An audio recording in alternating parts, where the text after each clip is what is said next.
Halo Sobat Sam, inilah secuplik dari Komposer Series yang pertama. Webinar pertama, Franz Schubert oleh Iswargia Sudarno. Judul kecil, sebuah fantasia kehidupan. Saya pikir ini kok hidupnya seperti fantasi ya. Memang fantasi itu sendiri adalah satu bentuk musik yang disukai oleh Schubert gitu. Jadi karya pertama yang ia selesaikan itu memang judulnya fantasi. Dan di akhir hidupnya juga ada satu karya fantasi yang sangat terkenal, bisa dibilang mungkin merupakan masterpiece dari karya untuk piano 4 tangan. Webinar kedua, Friedrich Chopin oleh Dr. Mario Santoso. Mikuli menyatakan bahwa Chopin tidak mau apapun yang berhubungan dengan gymnastic treatment of the piano.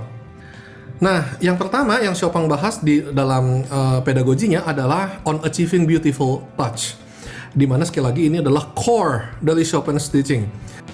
Webinar ketiga, Edvard Grieg oleh Hazim Suhadi.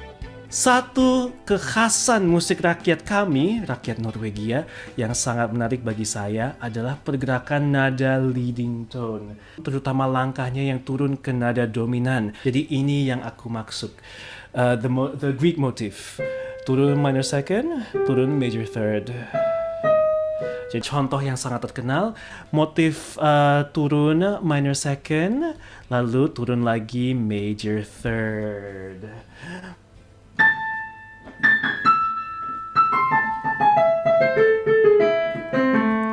Webinar keempat, Francis Poulenc oleh Budi Utomo Prabowo.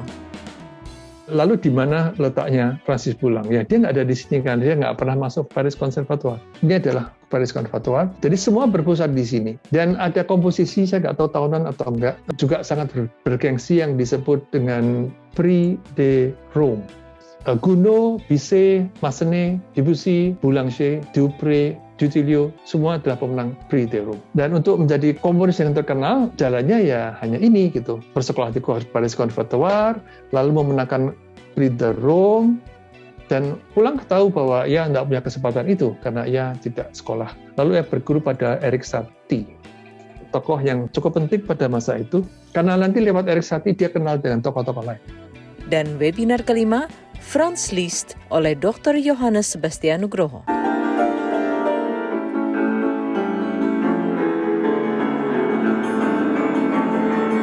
Terus motif di sonata ini persis tertulis dalam tonalitas yang sama, yaitu D mayor.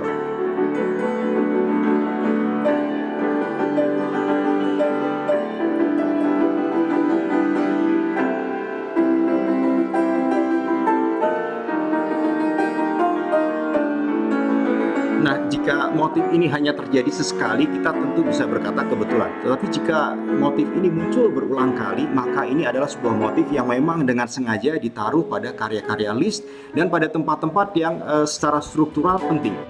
Berikut cuplikan dari Komposer Series yang kedua. Webinar pertama, Claude Debussy oleh Dr. Edith Widayani. Richard Truskin ini salah satu historian kali ya, jadi dia memang menulis Oxford History of Western Music. Dia tuh bilangnya getting rid of the glue. Ini aku suka banget deh sama phrase ini, getting rid of the glue. Karena kan memang lem kan, kayaknya. Jadi lem kan ngiket gitu loh maksudnya, antara si ini yang harus ada temennya. Tapi kalau nggak ada ini, kan kita suka-suka dong kita mau kemana gitu loh maksudnya, nggak ada ekspektasi gitu loh maksudnya. Jadi lemnya ini dihilangkan gitu loh maksudnya. Jadi di musiknya Debussy itu banyak sekali lem-lem ini yang dihilangkan. Webinar kedua, Robert Schumann oleh Carla Suharto. Bahwa Schumann itu penuh tragic and romantic in his life. Dia hidupnya mulai tragis ya.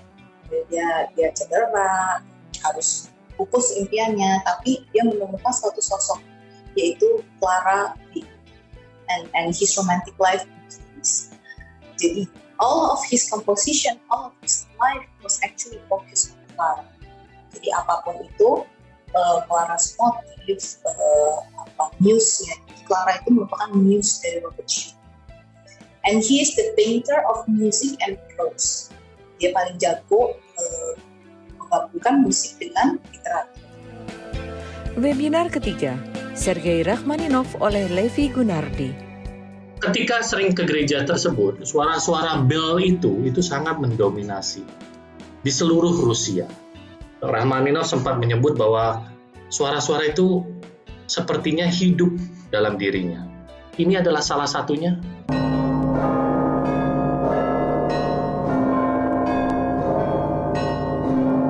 Kita bisa mendengar suara bel yang dalam, rendah, dan tapi kita juga bisa mendengar suara bel yang tinggi.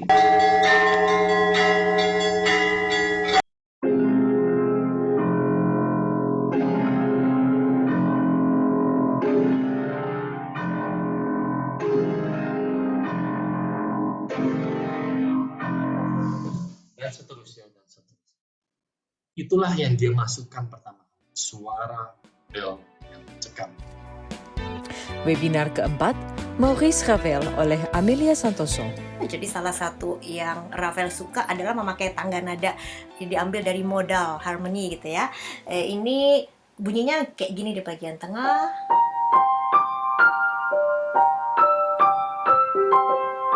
Nah itu. Nah, jadi di sini dia pakai modal Dorian, salah satu favoritnya. Dia sering pakai Dorian dan Phrygian. Dorian yang di sini Dorian G di G. Nah, ya, itu ada di sini. Dan webinar kelima, Ludwig von Beethoven oleh Alfred Yang Sugiri. Nah, itu sebenarnya adalah minornya. Dan kalau saat kita ke sini, ke second movement, kan kalau tadi kan sekarang F-nya dihilangin.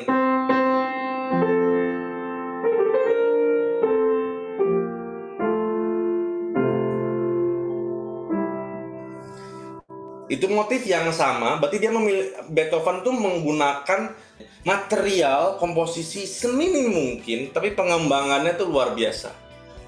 Itu disebut ya jeniusnya Beethoven gitu. Nantikan komposer series yang ketiga bulan depan.